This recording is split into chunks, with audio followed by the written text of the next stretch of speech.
हमारे इस चैनल मैथिली गंगा को लाल बटन दबाकर सब्सक्राइब करें व घंटी के निशान का बटन दबाएं ताकि सभी नए वीडियो आप तक तुरंत पहुंचे बिल्कुल मुफ्त।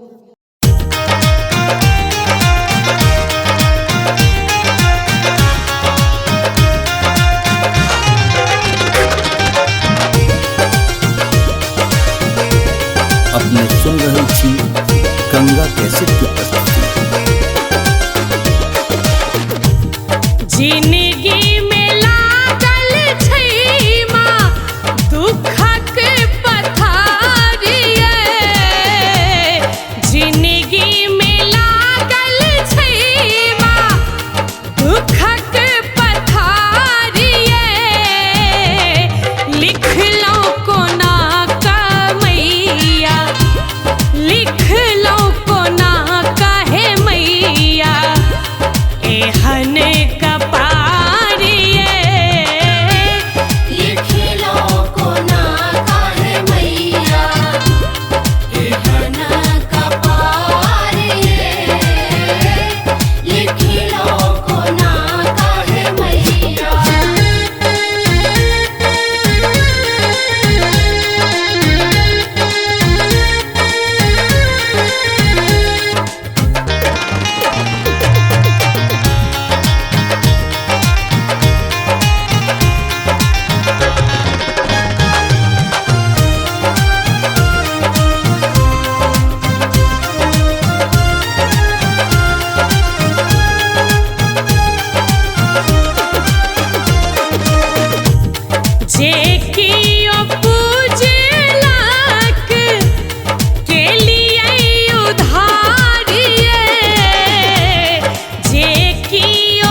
बेघर के घारा देलो भूखल के आहारिये, बेघर के घारा देलो भूखल के आहारिये, हमरा किए माए ना, हमरा किए माए ना करै छी बहारिये, हमरा किए माए ना करै छी बहारिये, लिखलौ कोना काहे मैया, एहन कपारिये, लिखलौ कोना काहे मैया।